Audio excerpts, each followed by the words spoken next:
Hey there, welcome to the Kotlin Whisper channel. Today, we're diving deep into Kotlin annotations and annotation processors. By the end of the video, you'll know how to use annotations and create your own annotation processor to make your coding life easier. Let's jump right in. We will learn the following: an introduction to annotations, using annotations in Kotlin, a little bit of reflection, annotation processors, setting up Kotlin Symbol Processing, or KSP for short, creating an annotation processor, and integrating and running annotation processors with KSP. Let's start by asking ourselves, what are annotations?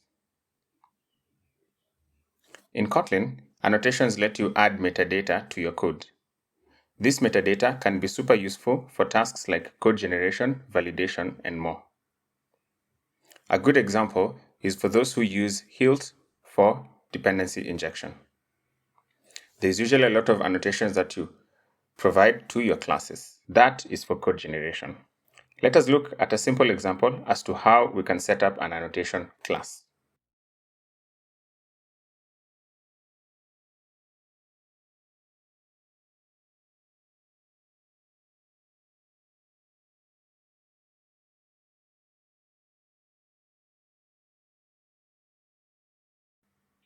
In our example, we have defined an annotation called sample annotation.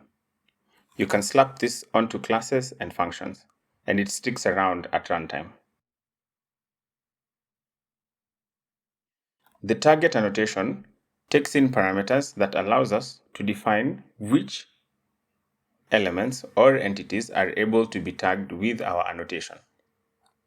You can tag classes, functions, files, properties, fields. The list is endless. Now, let's look at how we can use these annotations in your code. I'll head over to my app file. I will create a demo class. This class will have one function known as demo function. And lastly, we can now provide our annotations. As described before, our annotation class can be slapped onto either other classes or functions depending on which targets you have set. One thing we should also remember is our annotations can take in properties, similar to how other classes provide properties in their constructor. Let's do that by providing a set of properties here. Let's start with a description. We can then provide this description when we call our annotation class in the places that they have been annotated. Let's head out and look at how this works. As you can see already, our IDE complains because our annotation processor requires a parameter that doesn't have a default value. For our first annotation, we are going to provide our description. We will also provide a description for the annotation in our demo function.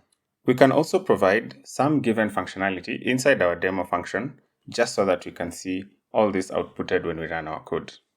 Now, once you've provided your annotations, it is very important for you to know when the annotation has been used, and in the event that it has been used, what to do next.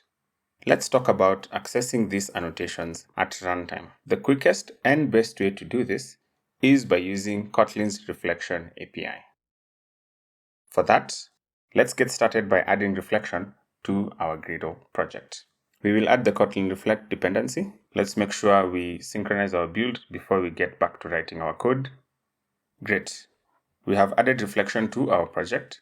Now, let's see how we can use reflection to access annotations and provide any extra functionality that we wish to do. I'll start by creating our main function here. If you're yet to work with reflection, don't you worry, I do have a video that is provided in the link. Go check out some few things about reflection, then come back and continue with this video. However, if you've worked with reflection before, this should be a breeze. Let's begin by finding a reference to our demo class. Next thing we need to do, we can find our annotation within our demo class. Find annotation is a function that requires a generic parameter so that you can provide the type of the annotation that you want. In our case, we are looking for sample annotation. Lastly, we can print out our annotation. Our annotation, of course, does have a description, so we can always get that property.desk. Since this is potentially nullable, you have to provide the null check in case the annotation is not found on the class.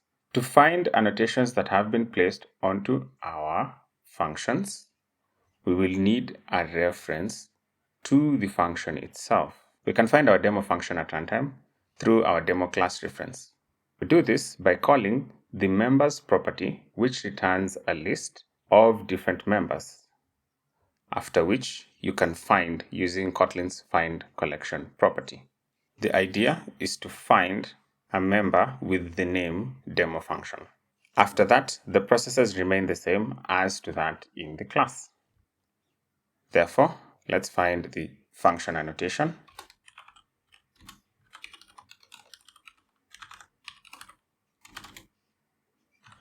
Remember, your demo function may or may not be found when using reflection using the find method on the members list. Therefore, remember to include the nullability check before calling find annotation. Last but not least, we can print out the annotation with the description that we have found. Now, let's run our application and see if we get our annotation class printed out with the details that we have found. Amazing. We can see our class annotation was found and the description that was provided. Similarly, another function annotation was found with the description that was provided. This is how you access different annotations that have been provided to either your classes, functions, properties, or even fields using Kotlin Reflection. Now, annotations are cool, but things get really exciting with annotation processors. These processors are what can generate, validate, or even modify code based on your annotation. We are going to set up some annotation processing with a wonderful library known as Kotlin Symbol Processing, or some of you may have heard it with the acronym KSP. This library can allow us to create our own annotation processors. Let us set up KSP in our project. Firstly, let's head out to our build.gradle file. In order to set up KSP, the first thing we need to do, we need to create a module for our processor. Let's do that by adding new module.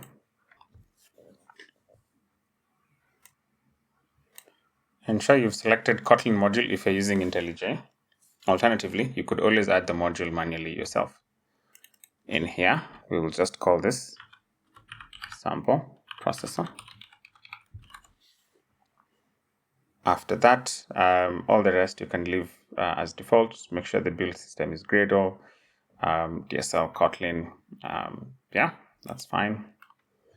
We're gonna build that within our sample processor.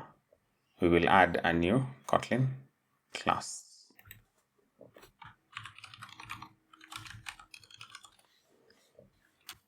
For a sample annotation processor, we will need to inherit the symbol processor interface. KSP always looks for implementers of symbol processor to know that this is actually an implemented processor that it should include.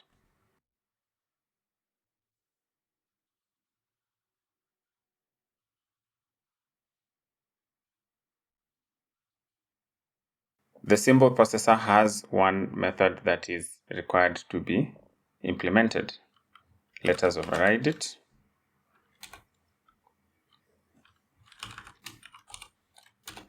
Override fun process.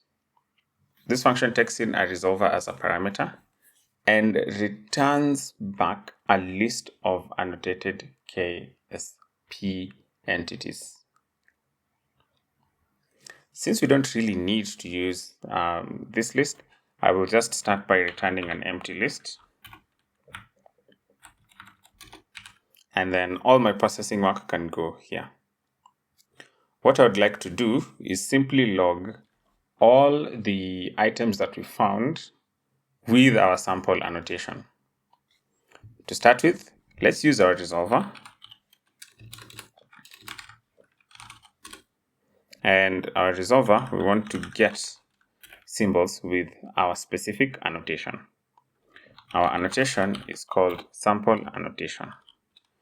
And we need to find the class and provide the qualified name.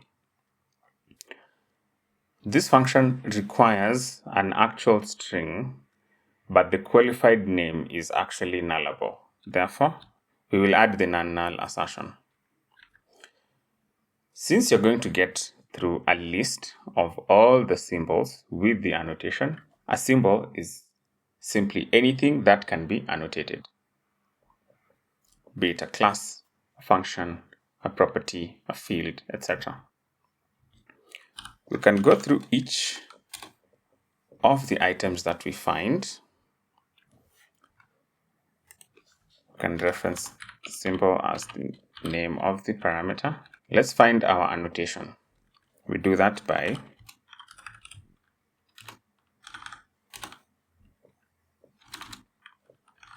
so we'll have our symbol, and then we'll get all the annotations, which are usually stored inside a sequence. And then we'll use the find method to get our actual annotation. And we will use the short name as a string, and it needs to be equal to the name of our annotation, which is sample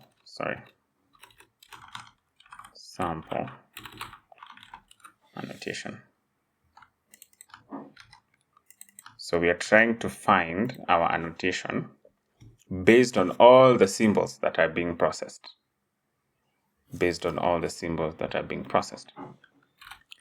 Next, we can get whichever parameter that we want and do with it whatever we'd like. Therefore, let's find our description, and this will be equals to our annotation that we have found, but this is nullable. Therefore, we need to have a null check dot arguments. So if it is a function, we have several parameters there. If it is a class, we also have parameters. So let's find all the arguments, and I would like the first one. So I do know that the first argument is our description. This is a simple example. We will look at KSP in detail a little bit later. And then get the value associated with that argument, and you can cast this to a string. This is completely safe for our project because we do know that it is indeed a string. However, you may find something different when working on your own. The different types must be cast accordingly. So if your first parameter is a Boolean, then make sure that you cast accordingly. Lastly, with all the annotations that we find, whatever we just want to do is probably have a simple log and indicate found annotation, and probably we can provide the description. So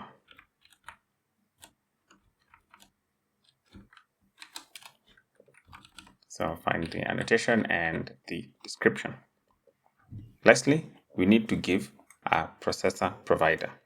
The processor provider is just a class that can be used to generate your annotation processor. In case you have any parameters that you expect to input, so this is just simply whatever creates your annotation processor. And in our case, we are just simply returning an object of sample annotation processor. The next thing, we head over to our build.gradle file in our root project. There's some few things we will just have to adjust inside our dependencies.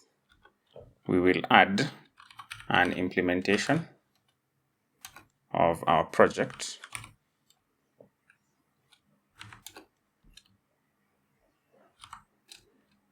Our project is known as sample processor.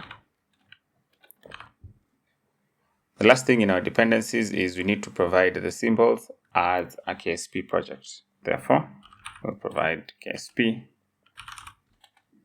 Again, get our project, and the project that we have is our sample processor. Great. Now we can rerun our application. So after Gradle build has synced well, you can go over to your main just to confirm that everything still is working as it should. Our sample annotation has been imported. Similarly, now that we've moved it and into a different module, it has been imported properly. The last thing we need to do is to inform Kotlin in the event that there are some generated files, where can it find them? KSP generally stores generated files in the following sections. To do this, go into source sets, and for our main source sets,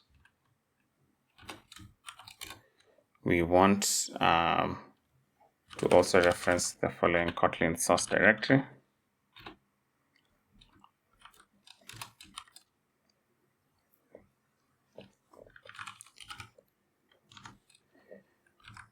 In case you have test source sets, you could also pass them in there. So KSP usually generates any code inside build/generated/KSP and then /all the source sets that you have. So if you have main Kotlin, main Java, main resources, even test Kotlin, test Java, and so on and so forth. For our case, let's just use our main one. That's what we are interested in. Let us rerun our Gradle build so that we can load the changes. You will realize that you will get an error. And this is because we do need to add one final thing. Inside our processor module, let's go into the main source set, and inside resources, create a folder known as metainf. Inside it, add another folder known as services. Then create a file known as com.google.devtools.ksp processing, symbol process provider. So this is an entire file name. Once you have this file name, simply provide the path to where your processor provider is. So you can provide as many processor providers that you'd like to have in a list here. So since I only have one, I will provide sample process provider. One last thing we have to do, inside our processor provider, we were using println. For now, since we want to see the logs on our terminal, we are going to use the KSP processor environment. I have therefore made a slight change, which you will see here. So we've added a new parameter in the annotation processor. This gets our symbol processor environment as a param, and then using that environment, we are going to get its logger and log at info level. I have used a weird tag here. This is because when builds are happening, so many items are usually logged. Therefore, to avoid going through all those, I'd like something that I'll filter with. Of course, you can replace yours with something that is more meaningful to you, but for my case, this is what I wanted to go with.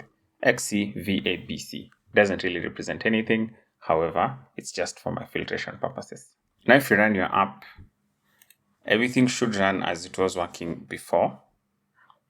There we have it.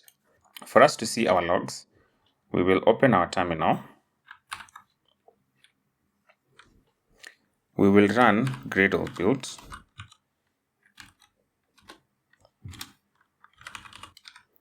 and we will add the info flag. This will allow us to get all the info logs. We also would like to search for our very unique text, and in this case mine is XCVABC. Once we run this, we will see exit code 1, since it doesn't actually find any text with this message. And this is because our app doesn't actually call any functions or methods or any objects have no objects have been created anywhere. Therefore, KSP can't really find anything of that nature. So what we do have to do is head back to our app file. So to the entry point of our application. Within here, we can simply create a demo class object and then call the demo function. And with that, we can run our process, we can run our build, and you can see the annotations that were found. Sample annotation was found and the description inside the annotation. And that's a wrap for today's introductory tutorial about Kotlin annotations and annotation processors. If you found this video helpful, give it a thumbs up, subscribe to the Kotlin Whisperer channel for more advanced Kotlin tutorials. Don't forget to hit the bell icon to get notified of new videos. Have a look out in the channel in the future. We will be covering a masterclass on KSP. We will have 2 dedicated videos for the same. Thanks for watching and happy coding.